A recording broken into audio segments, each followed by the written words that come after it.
पंचायत की तारीख 5 सितंबर रखी गई है। किसान नेता राकेश टिकैत ने कहा कि हम तो बड़ी पंचायत करेंगे, आगे की बात संयुक्त किसान मोर्चा करेगा, एक चैप्टर खत्म हो जाएगा और आगे की चैप्टर की बात मुजफ्फरनगर की जमीन से तय की जाएगी।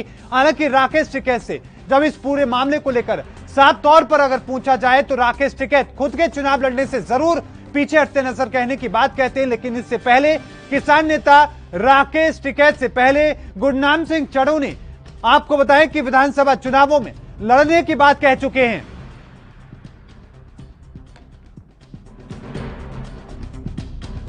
आगे की योजना तो आंदोलन चल रहा, आगे कर लेगी सरकार। 8 ही महीने तो हुई है अभी, आगे 8 महीने में बातचीत कर लेगी। देखो, किसान यहां से वापसी नहीं जाने का, किसान रहेगा यहीं पे ही जब तक सरकार बातचीत नहीं करेगी, बात नहीं मानेगी। हम यहां से घर वापसी नहीं जा रहे ना, इन्हीं से ही हटवाएंगे जो उनसे जा रहे हैं, इन्हीं से ही हटवाएंगे।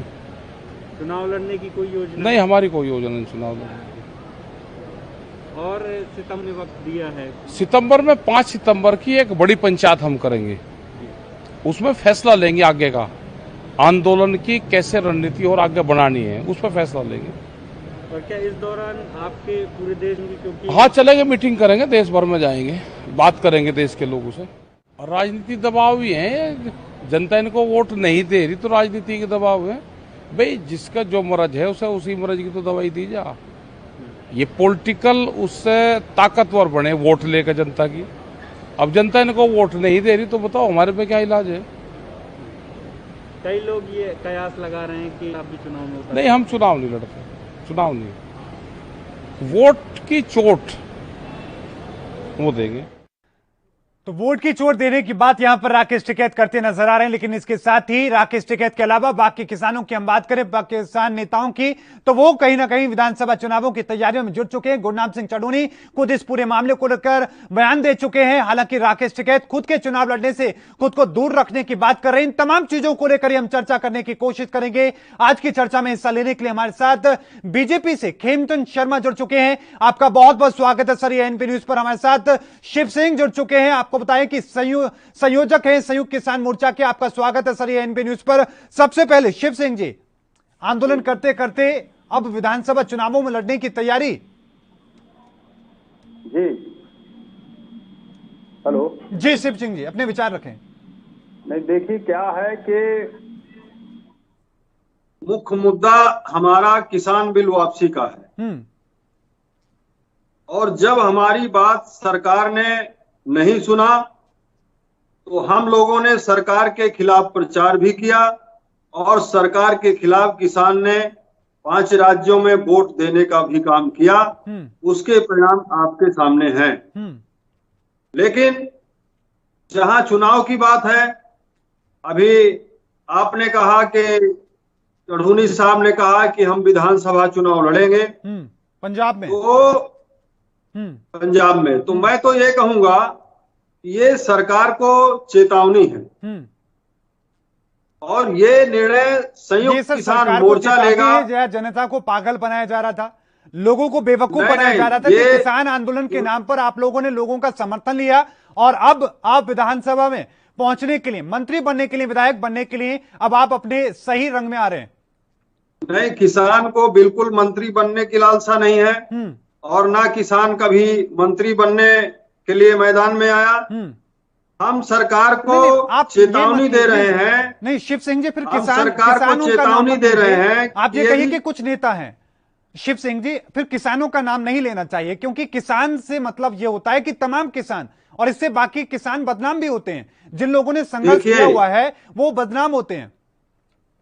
देखिए, यदि चुनाव का कोई ऐसा निर्णय होगा, अभी तो ऐसी कोई बात नहीं, अभी तो हमारा आंदोलन चल रहा है और हम आंदोलन करके ही अपनी जीत हासिल करना चाहते हैं। चुनाव का कहीं अभी कोई मुद्दा ही नहीं है। और चुनाव का यदि मुद्दा बनेगा तो उसकी जिम्मेदार सरकार होगी। तो ये जब संयुक्त किसान मोर्चा निर्णय लेगा तब देखा जाएगा। अभी तो ऐसा कोई मैटर नहीं, अभी हमारा संघर्ष जारी है और हम लड़ करके सरकार के खिलाफ जंग लड़ करके हम बिल वापसी कराएंगे और जीतेंगे जरूर। ठीक है, खेमचंद शर्मा जी का मैं रुख कर लेता हूं, बीजेपी से हमारे साथ हैं, स्वागत है सर आपका। और खेमचंद शर्मा जी, सवाल ये होगा कि अब तक आपके खिलाफ बीएसपी, सपा, कांग्रेस, आम आदमी पार्टी और तमाम ऐसे दल थे, लेकिन अब आपके सामने किसान आंदोलन से उभरे कुछ नेता होंगे दो हाथ करने के लिए। देखिए, अभी तेल देखिए, तेल की धार देखिए। हम लोग तो कह रहे थे कि ये सब राजनीतिक आंदोलन है और ये सामने आना शुरू हो गया है। और धीरे धीरे जैसे पंजाब के इलेक्शन सामने आएंगे आपको पता चल जाएगा कि पूरी तरीके से राजनीति की वजह से सब चीजें चल रही हैं। और टिकैत साहब को तो हमने पहले भी देखा है कैप्टन साहब के साथ ट्रैक्टर पे बैठ के प्रचार करते हुए, उनका समर्थन करते हुए, उनका साथ देते हुए। तो पुणे भी वैसा कर सकते हैं, उसमें कोई बहुत ज्यादा बड़ी बात नहीं होगी।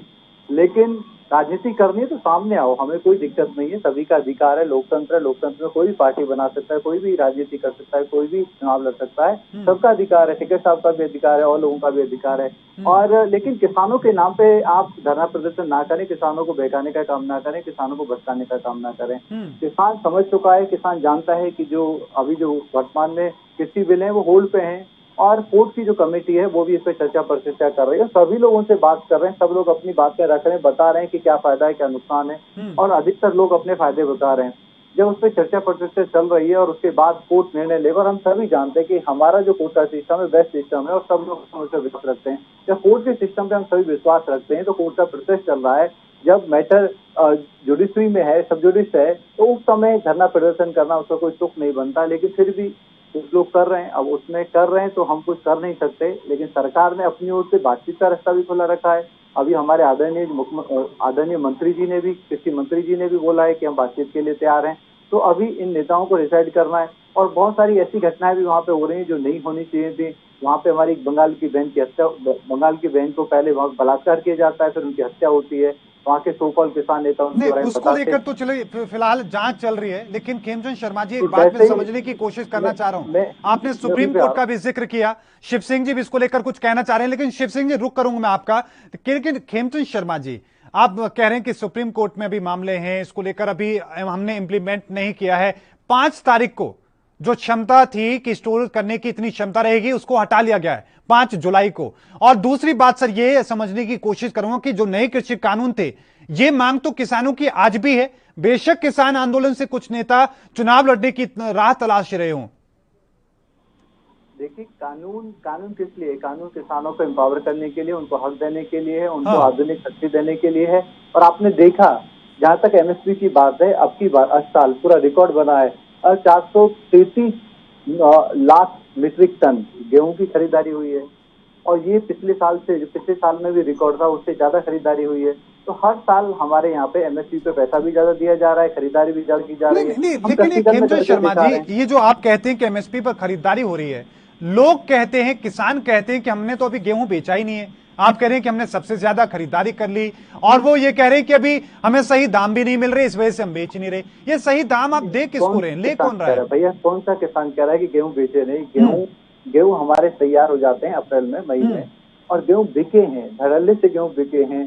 अगर ये लोग सोचे कि हम एसी रूम में बैठ के या एसी के टेंट में बैठ के हम किसानों की बातें कर रहे हैं तो वो तो उचित नहीं। मैं भी किसान का बेटा हूँ, मैं भी गांव से आता हूँ, मैं भी गांव में पढ़ा हूँ। हमारे गांव के तो सभी किसानों के गेहूं बिके हैं, हमारे पूरे जिले में गेहूं बिके हैं, मथुरा में, और हर जगह गेहूं बिके। ये कह देना कि गेहूं बिके नहीं, ये तो किसानों के साथ बहुत बड़ा धोखा है, बहुत बड़ा अपमान। इसका मतलब ये गांव से लिंकेज इनका टूट चुका है, गांव से संवाद ही टूट चुका है, गांव से संपर्क ही टूट चुका है। हाँ, ये कहते हैं कि भाई गेहूं तो बिका है, लेकिन हमने नहीं बेचा। हो सकता है कि आपने ना बेचा हो क्योंकि आप एजिटेशन कर रहे हैं, या आप आंदोलन कर रहे हैं, या फिर आपके पास बहुत पैसा है, क्योंकि ऑलरेडी टिकैत साहब ने बताया कि उनके पास कितना खेत है, कितना पैसा है, वो बात अलग है। लेकिन आम किसान ने बेचा है तभी खरीदा है। ऐसा तो है नहीं कि जो इंडियन गवर्नमेंट है वो अड़ोसी पड़ोसियों से गेहूं खरीद लाई और वो दिखा रही है कि हमने अपने किसान से खरीदा। ऐसा नहीं है।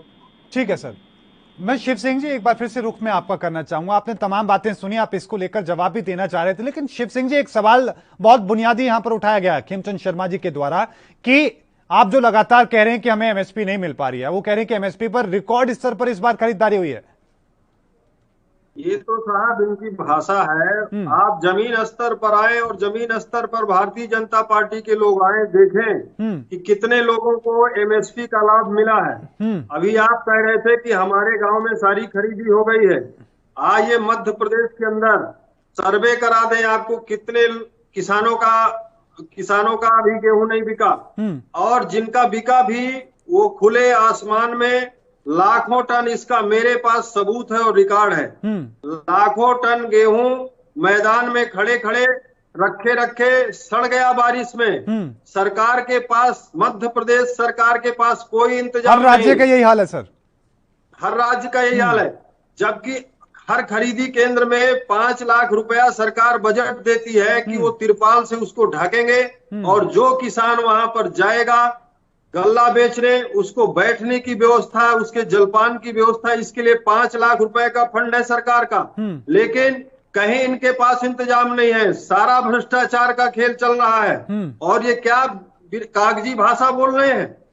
बिल्कुल मैं सारे सिरे से ये बात खारिज करता हूं। हम जमीन, लेकिन शिव सिंह जी, एक बार मैं फिर से विधानसभा चुनावों पर आना चाहूंगा।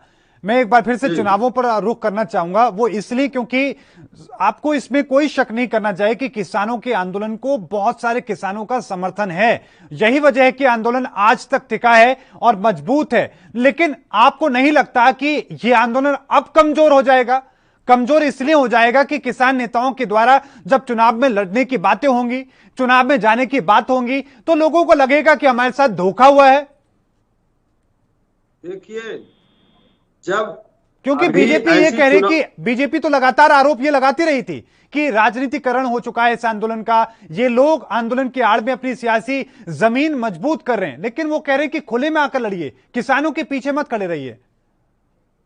देखिए, मैं आपको बता दूं, जो देश के विपक्षी दल हैं, वो जिस तरह से उनको किसानों के साथ खड़े होना चाहिए था, उस तरह उन्होंने किसानों का सहयोग नहीं किया है। और किसान 7-8 महीने से इस हुकूमत के खिलाफ लड़ रहा है, जंग का ऐलान कर रखा है। और ऐसे में अभी चुनाव का कोई निर्णय नहीं है। 5 ये सितंबर चुनाव का निर्णय नहीं, चुनाव का निर्णय यदि आवश्यकता पड़ी इस सरकार के खिलाफ लड़ने की, तो संयुक्त मोर्चा तय करेगा और देश का किसान तय करेगा। लेकिन ये आखिरकार चुनावों की बात हो ही क्यों रही है? बात जब आपके नए कृषि कानूनों को रद्द करने की है, मांग जब एमएसपी को लेकर कानून बनाने की है, तो बात चुनावों पर पहुंच कैसे गई? कैसे आखिरकार बंगाल में राकेश टिकैत वहां प्रचार के लिए पहुंच गई? ठीक है शिव सिंह जी, मैं आपका कमेंट पूरा करवाऊंगा, लेकिन उससे पहले बहुत छोटे से हम ब्रेक पर जा रहे हैं, जल्द हाजिर होते हैं।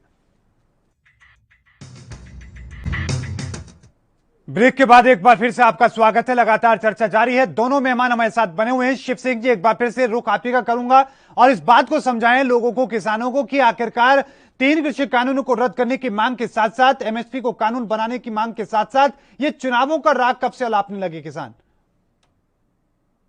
अभी तो चौधरी साहब हमारा बिल वापसी का मुद्दा है। मैंने आपसे पहले भी कहा कि जिस तरह से विपक्षी दलों को किसानों के साथ खड़े होना चाहिए था इस हुकूमत के खिलाफ, उस तरह विपक्ष खड़ा नहीं हुआ। लेकिन किसानों ने 5 राज्यों में डोज दिया, जैसा कि टिकैत साहब का कहना है, उसके परिणाम भी आए। लेकिन अब जो हालात हैं, जो हरियाणा, पंजाब और उत्तर प्रदेश की बात हो रही है, अभी किसानों के पास पर्याप्त डोज सरकार को देने के लिए उपलब्ध है। और ये चुनाव लड़ने का, जहां तक मेरा मानना है, ये वैधानिक अधिकार है।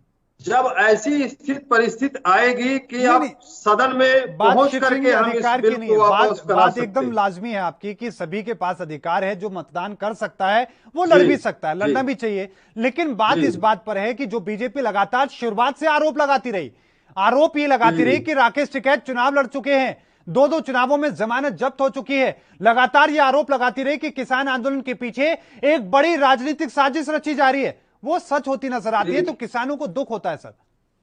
देखिए, टिकैत साहब ने तो भाजपा की सरकार भी बनाने का काम किया था, लेकिन वही सरकार जब किसानों के खिलाफ कानून लाई तो उनको मैदान में उतरना पड़ा। ठीक है, बता दें।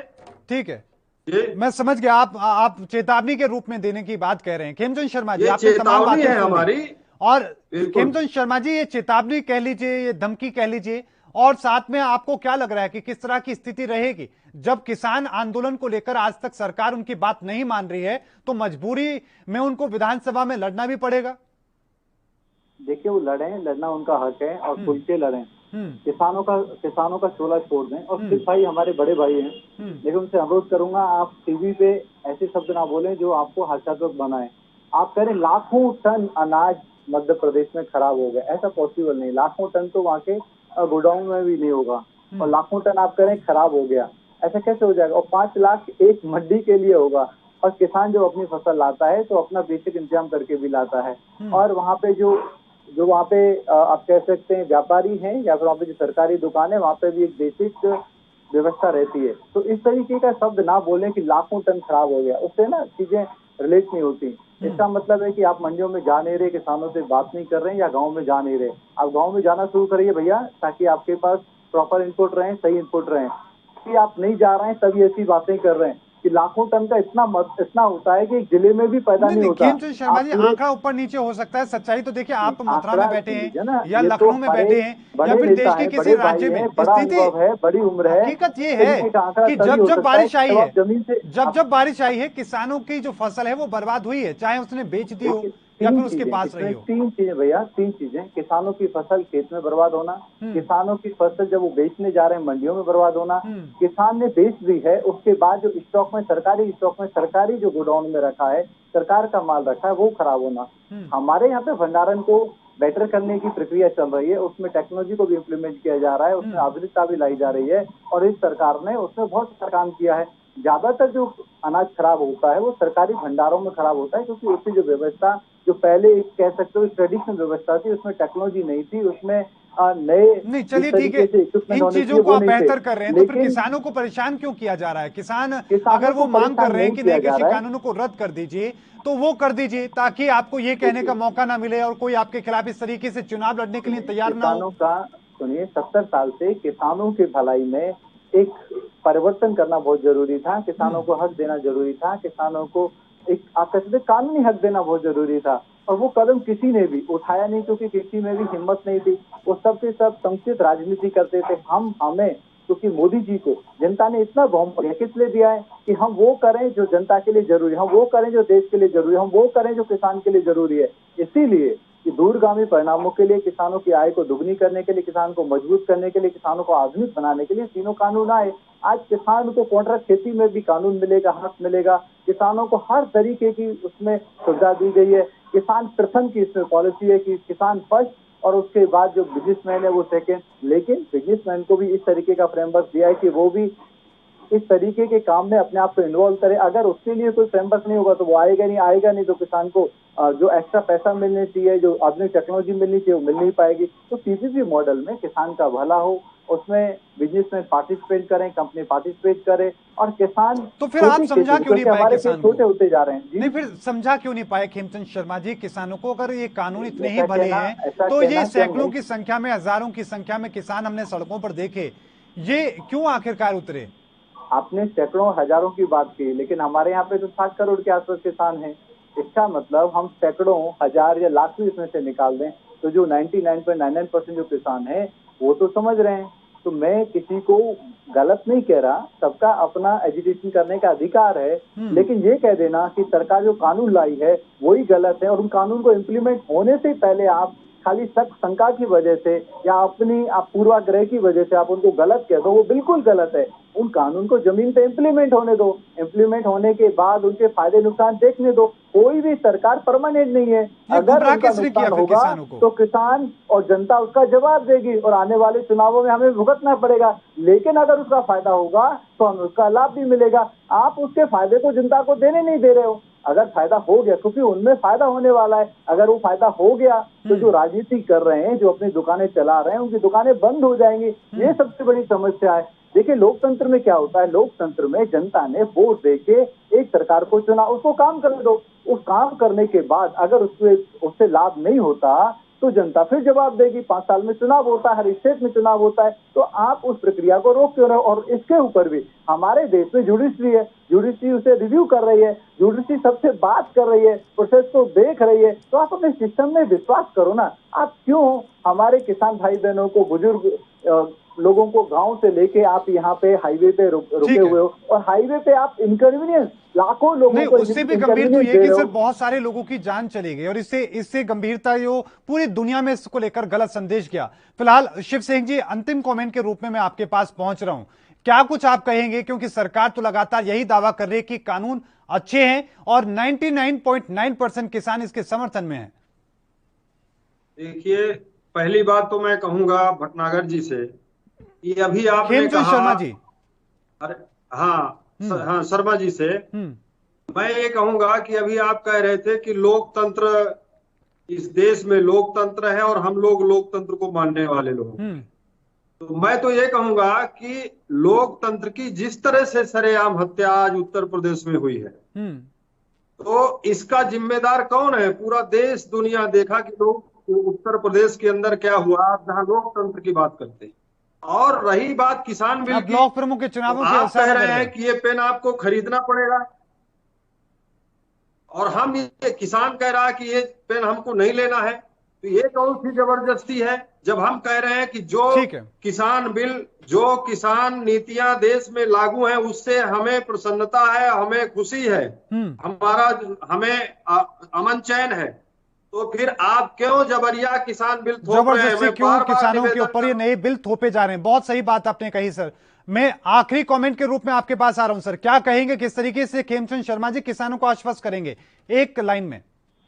देखिए, कोई भी जरूरी चीज हमें सरकार को करना बहुत जरूरी होता है, वो सरकार कर रही है। कुछ भी जबरदस्ती नहीं है, सब पे बात की जा रही है, कोर्ट भी बातचीत कर रही है, बिल होल्ड पे है, तो जबरदस्ती तो कहीं है ही नहीं। लेकिन किसानों के लाभ के लिए, देश के लाभ के लिए, फ्यूचर की जो चीजें, जो फ्यूचर की जरूरत है, फ्यूचर की जो, क्योंकि हमारी पॉपुलेशन बढ़ रही है, संसाधन कम है, खेती कम हो रही है, आधुनिक खेती से हमारा प्रोडक्शन बढ़े, हमारी आमदनी बढ़े, किसान। ठीक है सर, मैं आपको यहीं पे रोक रहा हूं। आप दोनों मेहमानों का बहुत बहुत धन्यवाद अपना कीमती वक्त साझा करने के लिए और इस चर्चा में हिस्सा लेने के लिए। अब चुनावों की बात होने लगी है किसान आंदोलन में, इससे किसान नेता खुश हो सकते हैं, लेकिन किसानों को जरूर इससे एक झटका लगा होगा। लगातार खबरों के लिए देखते रहें एएनपी न्यूज। मुझे दीजिए इजाजत, धन्यवाद।